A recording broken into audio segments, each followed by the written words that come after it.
Salut tout le monde et bienvenue pour cette nouvelle vidéo de ma chaîne YouTube. Je vous avais prévenu il y a quelques mois sur mon Facebook ou en, je sais pas, en réponse FAQ, comme quoi j'allais pas faire une vidéo toute ma collection de jeux vidéo 2015 parce que par rapport à celle de 2014, il n'y a pas franchement grand changement, surtout niveau meubles, donc je voyais pas trop d'intérêt de vous proposer une vidéo toute ma collection 2015. C'est pour cela que j'ai eu cette idée de plutôt vous présenter un setup 2015, c'est-à-dire tout le matos que j'utilise sur PC pour filmer, pour monter, pour écouter, car j'ai remarqué que ça intéresse beaucoup de monde. Nous allons commencer ce setup avec mon écran de PC. C'est en fait un Samsung S22C 300. C'est un modèle standard, il est classique, il passe partout, il est pas trop cher. J'ai dû le payer 150 € quand j'ai acheté mon nouveau PC et il tient encore debout. C'est vrai que je dois être l'une des rares personnes à l'heure actuelle d'avoir qu'un écran de PC. Parce que je sais qu'il y a beaucoup de personnes sur internet qui ont toujours deux écrans. Bah actuellement, avec la disposition de mon bureau, eh bien ça ne me permet pas de mettre deux écrans côte à côte. C'est pour ça que j'ai qu'un seul écran et puis ça me convient parfaitement. Maintenant, je pense que je vais faire quelques déçus qui regardent cette vidéo. C'est par rapport à mon matos PC. Mon unité centrale, eh bien je ne pourrais rien vous dire par rapport à ceci, parce que je ne m'y connais vraiment rien du tout. Je suis une grosse brêle en composants PC. J'avais demandé à un magasin de m'en faire un sur mesure. C'était un magasin indépendant. Il m'avait fait un super top. Et à l'heure actuelle, ça fait 2 ans que je dois l'avoir. Et c'est nickel pour faire mes montages vidéo, pour aller sur internet. Je ne me plains pas de ce PC. Je me plains plus de ma connexion internet. Mais ça n'a rien à voir avec le PC. Ou alors c'est peut-être infime, mais j'attends plus la fibre, mais ça je ne peux pas faire grand chose. Maintenant nous allons passer au clavier. Eh bien j'ai actuellement un clavier sans fil de marque Microsoft, voilà.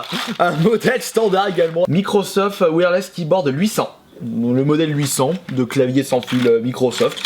Ça aussi ça passe partout, ça me convient. Merde, j'ai rallumé le PC. À côté du clavier, c'est la petite souris et là je pense que vous allez me tailler. Depuis 3 ans, je me travaille avec la même souris. C'est en fait une souris Listo de chez Boulanger. Listo, c'est la marque Eco Plus du magasin. Bon, ça fait 3 ans qu'elle marche et je m'en plains pas non plus. Tant que ça roule. Maintenant, pour les casques, j'en possède 2. Un pour mes parties de jeu, quand je joue en ligne. Surtout sur la PS3 ou quand j'enregistre une voix, mais j'utilise de moins en moins parce que je suis pas très convaincu de la qualité du micro. C'est en fait un Turtle Beach, le PX22. Je l'avais acheté pour pouvoir discuter avec vous quand je joue en ligne sur la PS3, surtout sur Black Ops 2, parce que quand je veux jouer en ligne avec le plus de personnes possible, Black Ops 2 c'est le meilleur jeu pour faire ça. Et le problème, bah, c'est que, et en plus il est un petit peu lourd, donc ça me fait un poids sur la tête. C'est pour ça que je suis pas trop fan de ce PX22. Après, je pense qu'il y a plusieurs personnes qui regardent cette vidéo qui sont spécialisées dans les casques de gaming, et forcément dites-moi ce que vous pensez de ce casque, ou si je devrais changer. Est-ce qu'il y a un meilleur modèle? Par contre, j'ai pas envie de mettre 200 € dans un casque par rapport à l'utilisation que j'en fais, puisque pour jouer en ligne ou pour faire mes Twitch, le casque fourni pour la Xbox One me convient parfaitement, et j'ai trouvé un casque pour la PS4 à 10 € en solde, et là aussi le son du casque me convient parfaitement. Je parle bien sûr du micro. Après, en casque audio, donc pour écouter ma musique, allez, on va en dessous, toi, je te rangerai après. Bah, j'utilise cette petite merde qui est en fait un Sony Dynamic Stereo Headphone MDR. Il porte bien son nom, V50. Et ça aussi ça me convient. Bon, par contre il commence à se faire vieux, il doit avoir 2 ans ça aussi, et je sens qu'il commence à s'essouffler au niveau du son, mais tant que ça marche, moi ça me convient. Ensuite, quand j'utilise pas le casque, eh ben c'est les enceintes qui prennent le relais, et je possède des enceintes JBL. Ça, j'avais trouvé ça à la Fnac. Un bon son. Il est vrai que pour matos PC, je ne recherche pas la pointe, mais je mets un peu plus de budget concernant les vidéos. Quand je tourne, quand je filme, quand j'enregistre ma voix. Comme par exemple au niveau du micro. Alors ça, c'est le micro que j'utilise pour le bon escroc du coin ou pour le trop long le bon coin quand je fais les voix off. C'est en fait l'Audio Technica, c'est le AT2020 USB+. Un très bon son d'ailleurs, mais par contre je vous recommande d'utiliser ceci avec. C'est pour éviter d'entendre vos crachats, ceci. Je sais plus comment ça s'appelle ce truc, vous le mettez comme ça, et voilà. et vous parlez 1, 2, 3, 1, 2, 3, 1, 2, 3 et tout de suite quand vous utilisez ceci, vous entendez tout de suite le changement au niveau du son et surtout dans les... Il est pas si cher que ça, je crois que c'est dans la centaine d'euros pour un casque voix off. Non, je veux dire pour un micro voix off pour un casque. Ouais, allô? Non, pas du tout.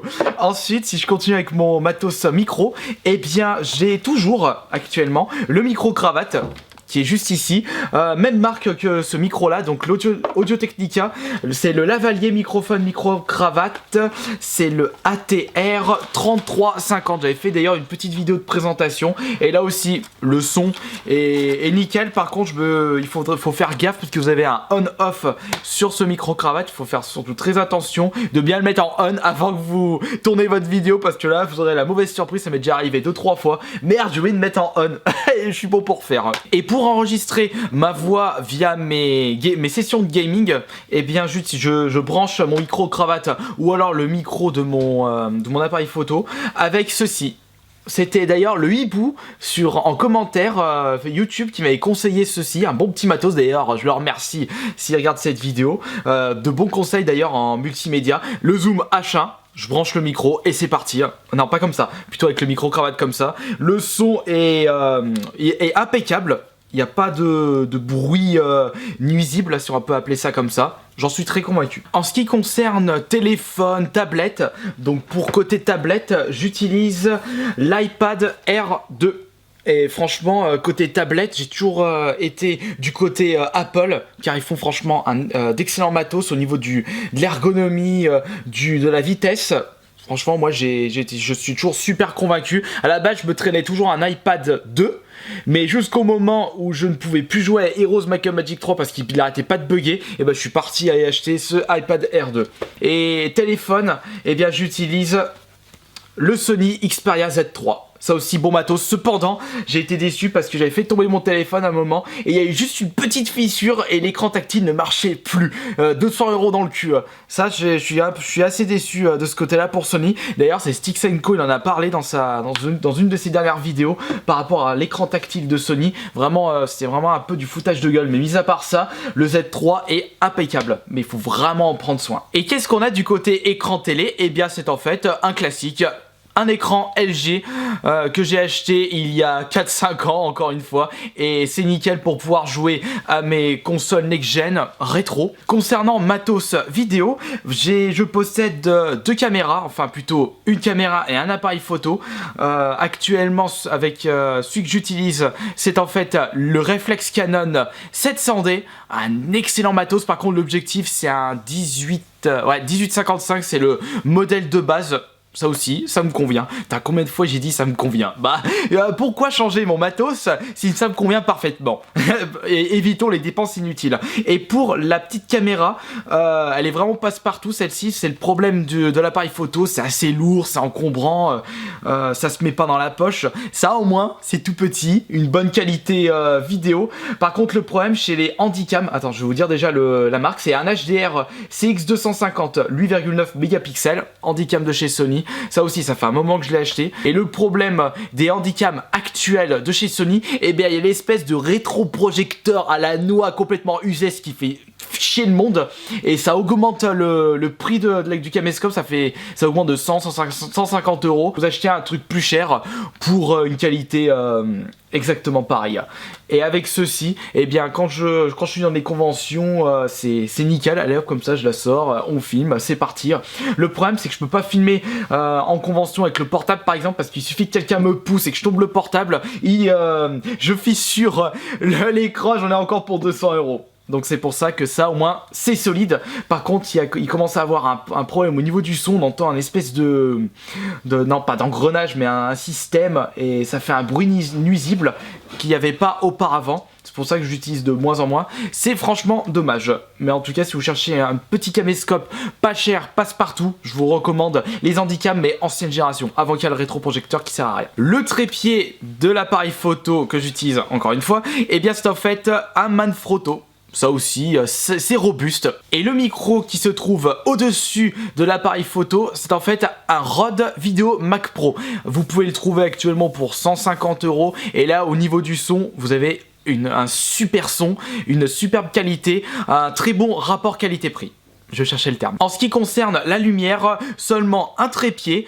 De quelle marque déjà le trépied? Oh, je sais plus, je crois que de toute façon il est marqué dessus, avec une grosse ampoule. Où est-ce qu'il y a la boîte? Attendez, j'ai posé la boîte là-bas.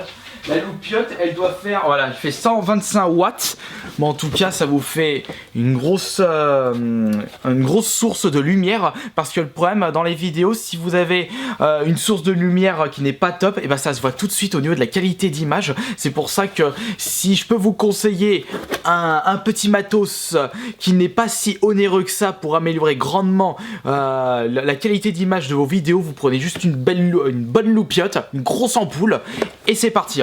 Donc je disais 125 watts, après c'est un spiral, mais après je sais plus quels sont les autres éléments. Ah voilà, 230 volts 50 Hz, E27, bon, 8000 heures d'utilisation, voilà, ça va y aller. Oh, 8000 heures, j'y crois pas trop, enfin moi c'est un avis personnel. Et pour la source de lumière en mode ASMR, et bien c'est juste ceci, une petite loupiote achetée 2 € au vide-grenier. Ça me fait penser au dessin animé Pixar. La même gueule, avec une petite source de lumière, c'est pas une lumière blanche mais plutôt une lumière jaune orangée. Je trouve que ça améliore le côté relaxation de la vidéo, enfin des vidéos ASMR. Je trouve que ça aussi c'est cool. Il n'y a pas besoin de se ruiner pour avoir des bonnes sources de lumière pour les vidéos de relaxation.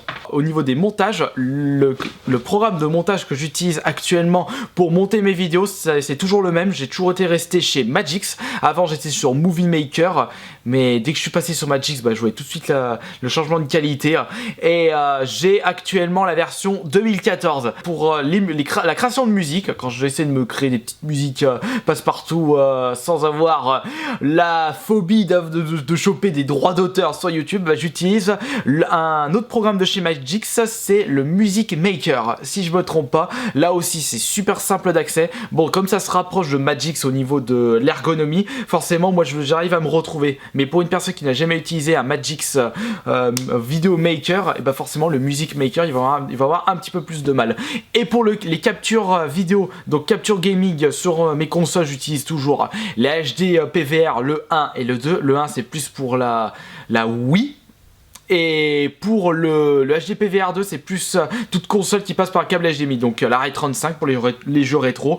Et également, ça prend pour la 3.6 et la Xbox One. Le problème c'est que ça prend pas en compte tout ce qui est console Sony, donc PS4, PS3, je crois qu'il faut un routeur en plus, mais j'y pense même pas de m'acheter ce matos. Et pour capturer des vidéos sur le PC, j'utilise tout simplement l'action de Mirrorless, un très bon programme. Et voilà, c'en est terminé pour cette vidéo Setup 2015. J'espère que cette petite vidéo vous aura plu, enfin petite, elle est quand même longue, plus de 10 minutes.